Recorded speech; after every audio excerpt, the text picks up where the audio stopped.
Expert classes में आप सभी दोस्तों का स्वागत है। मैं साधना त्यागी आप सभी दोस्तों का स्वागत करती हूं आपके अपने प्लेटफॉर्म एक्सपर्ट क्लासेस में। दोस्तों, आज की वीडियो टेस्ट सीरीज पे आधारित वीडियो है जिसमें हम टॉप 15 क्वेश्चंस आपको कराएंगे जो शिक्षा मनोविज्ञान से है। तो चलिए आज की टॉपिक को स्टार्ट करते हैं। आज का अपना पहला क्वेश्चन है, इसमें क्या कह रहा है। पहला क्वेश्चन है अपने स्क्रीन पे कि जोन ऑफ प्रॉक्सिमल डेवलपमेंट, यहाँ से पूछा जा रहा है कि जोन ऑफ प्रॉक्सिमल डेवलपमेंट यानी कि जेडपीडी का सिद्धांत किस मनोवैज्ञानिक के द्वारा दिया गया है। तो पहला जेडपीडी का मतलब होता है जोन ऑफ प्रॉक्सिमल डेवलपमेंट। तो कभी कभी जेडपीडी का सिद्धांत भी पूछ लिया जाता है कि जेडपीडी का सिद्धांत किस मनोवैज्ञानिक ने दिया है। कभी कभी ऐसे दे दिया जाता है जोन ऑफ प्रॉक्सिमल डेवलपमेंट। तो पहला है बंडूरा ने दिया है, बी ऑप्शन है पियाजे, और तीसरा ऑप्शन है वाइगोत्स्की, या फिर चौथा ऑप्शन है स्किनर। तो जेडपीडी का सिद्धांत जिस मनोवैज्ञानिक ने दिया है उसका नाम है वाइगोत्स्की। ऑप्शन नंबर 3 के साथ चला जाएगा, वाइगोत्स्की के साथ। क्वेश्चन नंबर दूसरा है कि मनोविज्ञान शब्द के जनक हैं। हम जानते हैं कि मनोविज्ञान के जनक कौन है। तो अरस्तु, विलियम जेम्स को लगा देते हैं, लेकिन यहाँ पर क्या पूछा जा रहा है। यहाँ पर पूछा जा रहा है कि मनोविज्ञान के जनक यानी कि जो मनोविज्ञान शब्द है, ये मनोविज्ञान जो शब्द है इसके जनक कौन है। यानी कि मनोविज्ञान जो शब्द दिया है किस मनोवैज्ञानिक ने दिया है। तो ए ऑप्शन है रुडोल्फ गोल्काय, दूसरा ऑप्शन है अरस्तु, तीसरा है प्लेटो, और डी ऑप्शन है यानी कि चौथा ऑप्शन जॉन डीवी ने। तो मनोविज्ञान शब्द दिया है रुडोल्फ गोल्काय ने। रुडोल्फ गोल्काय ने सर्वप्रथम मनोविज्ञान शब्द का प्रतिपादन किया। और कब किया अगर पूछ लिया जाता है, रुडोल्फ गोल्काय ने मनोविज्ञान शब्द कब दिया। तो ये दिया है 1590 ईस्वी में। कब दिया था? 1590 ईस्वी में। क्या दिया? मनोविज्ञान शब्द दिया 1590 ईस्वी में। तो ये ऑप्शन मेरा राइट हो जाता है, रुडोल्फ गोल्काय। तीसरा क्वेश्चन है, क्वेश्चन नंबर तीसरा है कि मनोविज्ञान के जनक कौन है। अभी हमने पढ़ा कि मनोविज्ञान शब्द के जनक कौन है, तो रुडोल्फ गोल्काय है। अब पूछा जा रहा है कि मनोविज्ञान के जनक कौन है। यहाँ पर क्या है, शब्द पूछा गया, और यहाँ पर पूछा जा रहा है कि मनोविज्ञान के जनक कौन है। तो पहला है प्लेटो, दूसरा है पेस्टोलॉजी, और तीसरा है अरस्तु, और चौथा है वुडवर्थ। तो मनोविज्ञान के जनक कौन है। तो ए है हमारा तीसरा ऑप्शन राइट हो जाएगा, अरस्तु। कभी कभी अरस्तु रहता है, लेकिन मनोविज्ञान के जनक अरस्तु और विलियम जेम्स दोनों। लेकिन अगर अरस्तु नहीं रहे, अगर ऑप्शन में अरस्तु नहीं है, तो हम फर्स्ट प्रायोरिटी किसको देंगे? देंगे विलियम जेम्स।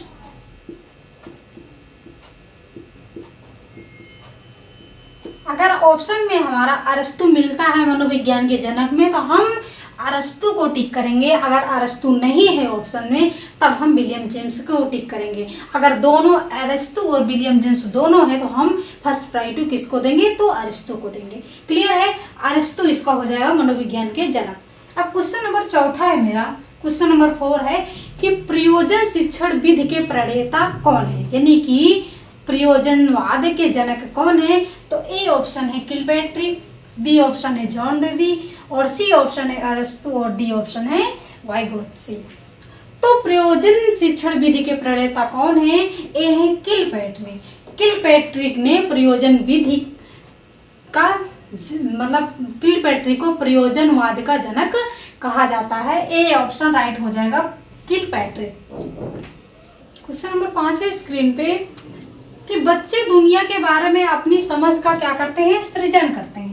बच्चे दुनिया के बारे में अपनी समझ का सृजन स्वयं करते हैं, ऐसा किसने कहा है? इसका श्रेय किस मनोवैज्ञानिक को जाता है? तो ए ऑप्शन है पावलोव ने कहा है कि बच्चे दुनिया के बारे में अपनी सृजन स्वयं करते हैं। बी ऑप्शन, ये दूसरा ऑप्शन है कोहलर ने कहा है, तीसरा है स्किनर ने कहा है, और चौथा ऑप्शन है कि पियाजे ने कहा है।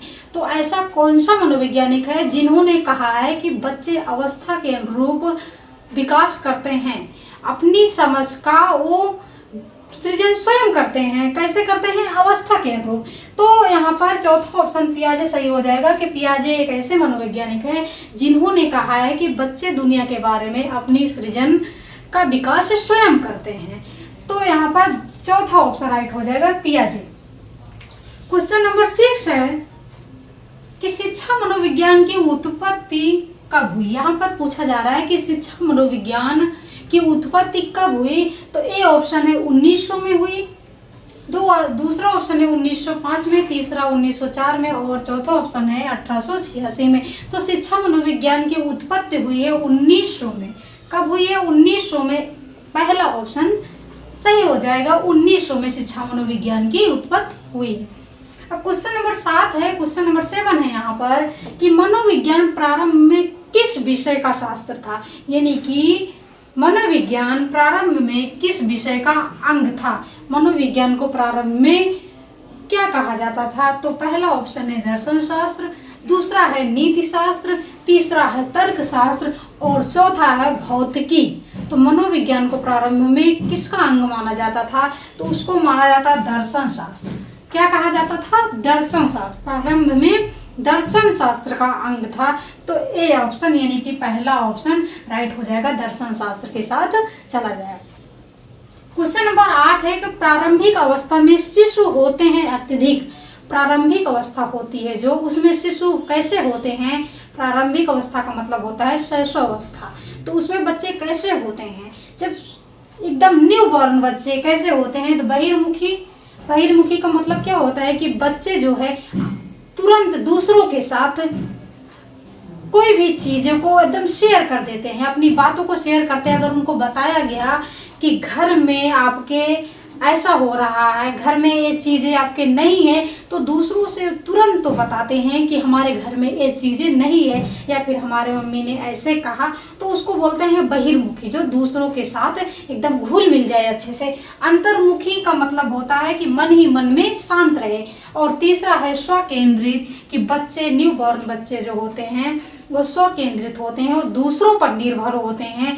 तो यहाँ पर तीसरा ऑप्शन चला जाएगा, स्वकेंद्रित। और अगर परोपकारी की बात करें तो जो शैशवावस्था होती है, शैशवावस्था में बच्चे कुछ नहीं जानते हैं। वो क्या होते हैं? वो जन्मजात, जो उनके जन्मजात अभिप्रेरक होते हैं, संवेग होते हैं, उन पे वो निर्भर होते हैं। तो उनको ये नहीं पता है, परोपकारी के बारे में नहीं पता, नैतिक विकास के बारे में नहीं पता, सामाजिक विकास के बारे में नहीं पता, समाज में क्या होता है नहीं पता है। तो वो क्या होते हैं? दूसरों पर निर्भर होते हैं। तो हमारा यहाँ पर स्वकेंद्रित यानी तीसरा ऑप्शन राइट हो जाएगा कि प्रारंभिक अवस्था में बच्चे स्वकेंद्रित होते हैं, यानी कि वो दूसरे पर निर्भर होते हैं। तीसरा ऑप्शन यहाँ पर राइट हो जाएगा। क्वेश्चन नंबर 9 है, क्वेश्चन नंबर 9 है यहाँ पर, खिलौनों की आयु कहा जाता है। किस अवस्था को हम खिलौनों की आयु कहते हैं? तो पहला है बाल्यावस्था, दूसरा है पूर्व बाल्यावस्था, तीसरा है शैशवावस्था और चौथा है इनमें से सभी। तो किस अवस्था को हम खिलौनों की आयु कहा जाता है? ये वेरी इंपॉर्टेंट क्वेश्चन है। ये क्या है? वेरी इंपॉर्टेंट क्वेश्चन है। एग्जाम में ऐसे पूछ ले जाता है कि खिलौनों की आयु किसे कहा जाता है। वहां पर आपको पूर्व बाल्यावस्था दे दिया जाएगा और उत्तर बाल्यावस्था दे दिया जाएगा। तो इसमें क्या हो जाता है? कंफ्यूजन बढ़ जाती है कि इसमें पूर्व बाल्यावस्था लगाऊं या फिर उत्तर बाल्यावस्था लगाऊं या फिर शैशवावस्था लगाऊं। इनमें से कौन सा ऑप्शन है जो खिलौनों की आयु कहा जाता है? तो यहाँ पर ऑप्शन नंबर दूसरा राइट हो जाएगा, पूर्व बाल्यावस्था को हम खिलौनों की आयु कहते हैं। क्वेश्चन नंबर 10 है यहाँ पर कि परिवार एवं पास पड़ोस बच्चों में सामाजिकरण की कैसी एजेंसी है। परिवार एवं पास पड़ोस बच्चों में सामाजिकरण की कैसी एजेंसी है? तो पहला है प्रथम एजेंसी है, दूसरा है मध्य एजेंसी है, तीसरा है द्वितीयक एजेंसी है, या फिर ये सभी एजेंसियां जो हैं बच्चों में सामाजिकरण की एजेंसी हैं। तो बच्चे जो होते हैं, अगर वो उनकी प्रथम अगर पूछा जाए कि बच्चों की प्रथम पाठशाला क्या होती है, उनका परिवार होता है। बच्चे सबसे पहले कहाँ सीखते हैं, उनका विद्यालय क्या होता है, तो उनका परिवार होता है। वो अपने माता पिता से सीखते हैं, अपने पास पड़ोस से सीखते हैं। दूसरा अगर पूछा जाए तो दूसरा वो कहाँ से, जब वो घर से पास पड़ोस से जब वो समाज में निकलते हैं तो वो स्कूल जाते हैं, तो उनका दूसरा एजेंसी क्या हो, स्कूल हो गया। तो यहाँ पर किसकी बात की जा रही है? यहाँ पर बात की जा रही है परिवार एवं पास पड़ोस की बात की जा रही है। यहाँ स्कूल की बात नहीं की जा रही है, परिवार एवं पास पड़ोस की बात की जा रही है कि वह कौन सी एजेंसी में आती हैं। तो सिंपल सी बात है कि वो प्रथम एजेंसी में आएंगे कि बच्चे सबसे पहले अपने परिवार में माता पिता से सीखते हैं। तो यहाँ पर प्रथम एजेंसी क्या हो जाएगा? राइट हो जाएगा कि परिवार एवं पास पड़ोस प्रथम एजेंसी में आते हैं। क्वेश्चन नंबर 10 का ऑप्शन नंबर ए राइट हो जाएगा, प्रथम एजेंसी। अब क्वेश्चन नंबर 11 है कि समीपता, क्या पूछा जा रहा है कि समीपता का सिद्धांत किस मनोवैज्ञानिक का है। समीपता जो सिद्धांत दिए हैं किस मनोवैज्ञानिक ने दिए हैं, तो ऑप्शन नंबर ए है थॉर्नडाइक, बी ऑप्शन है गुथरी, सी ऑप्शन है हरलॉक और डी ऑप्शन है स्टैनले हॉल ने। तो समीपता का सिद्धांत किस मनोवैज्ञानिक का है, तो ए है गुथरी का। गुथरी ने समीपता का सिद्धांत दिया है, तो यहाँ पर दूसरा ऑप्शन राइट हो जाएगा। क्वेश्चन नंबर 11 का दूसरा ऑप्शन राइट हो जाएगा, समीपता का सिद्धांत गुथरी के द्वारा दिया गया है। अब क्वेश्चन नंबर 12 है, यानी कि क्वेश्चन नंबर 12 है कि दी साइकोलॉजी, यहाँ पर किसी पुस्तक की बात की जा रही है कि the psychology of unconscious, the psychology of unconscious पुस्तक किस लेखक की है, यानी कि दी साइकोलॉजी ऑफ अनकॉन्शियस पुस्तक के लेखक कौन है, तो पहला है पियाजे जी हैं, दूसरा है जुंग है, तीसरा मन या फिर चौथा ऑप्शन आल्पोर्ट ने। तो किसके द्वारा दी साइकोलॉजी ऑफ पुस्तक लिखी गई, ये सारे क्वेश्चन बहुत ही इंपॉर्टेंट है। तो ये लिखी गई जुंग के द्वारा, जुंग ने दी साइकोलॉजी ऑफ पुस्तक के लेखक हैं जुंग।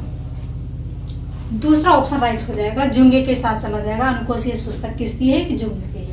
अब क्वेश्चन नंबर 13 है कि किस मनोवैज्ञानिक के अनुसार विकास एक सतत और धीमी प्रक्रिया है। ये परिभाषा बहुत बार एग्जाम में पूछ लिया जाता है कि विकास एक सतत और धीमी प्रक्रिया है, किसके द्वारा, किस मनोवैज्ञानिक ने कहा है कि विकास एक सतत और धीमी प्रक्रिया। कभी कभी ऐसे पूछ लिया जाता है, परिभाषा दे दिया जाएगा और लेखक का नाम पूछ लिया जाएगा, कभी कभी लेखक का नाम पूछ लिया जाता है और वहाँ पर परिभाषा 2-4 परिभाषा दे दी जाएंगी। तो उसमें क्या हो जाता है कि बच्चे कंफ्यूज हो जाते हैं कि हम इसमें कौन सा लगाए, क्योंकि सारी परिभाषा एक ही जैसे। कभी कभी यहाँ पर विकास की जगह अधिगम को दर्शा दिया जाएगा।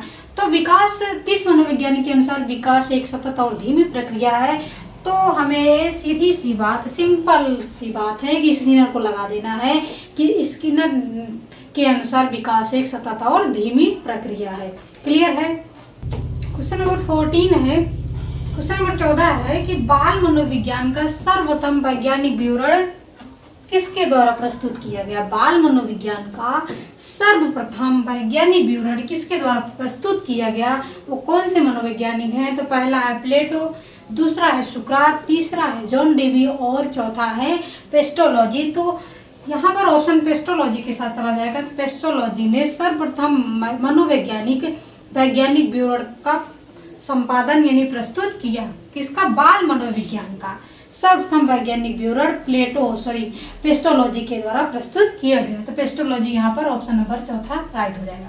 अब क्वेश्चन नंबर 15 है, क्वेश्चन नंबर 15 है कि दुनिया का पहला, यहाँ पर पूछा जा रहा है कि दुनिया का पहला सामूहिक, क्या पूछा रहा है, सामूहिक शाब्दिक बुद्धि परीक्षण, सामूहिक शाब्दिक, यहाँ पर बुद्धि नहीं होगा, यहाँ पर बुद्धि होगा, सामूहिक शाब्दिक बुद्धि परीक्षण,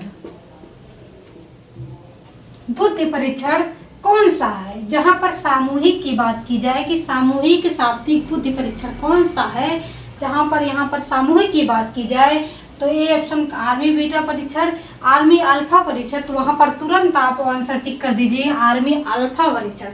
जो अल्फा परीक्षण होता है उसमें सामूहिक बुद्धि परीक्षण की बात की जाती है। यहाँ पर दूसरा ऑप्शन राइट हो जाएगा, दोनों नहीं होगा, इनमें से सभी। तो इसका मतलब दूसरा राइट हो जाएगा, सामूहिक जहाँ पर बात की जाए हमें देखना नहीं है, वहाँ पर आर्मी अल्फा परीक्षण को टिक कर देना है। दूसरा ऑप्शन यहाँ पर राइट हो जाएगा।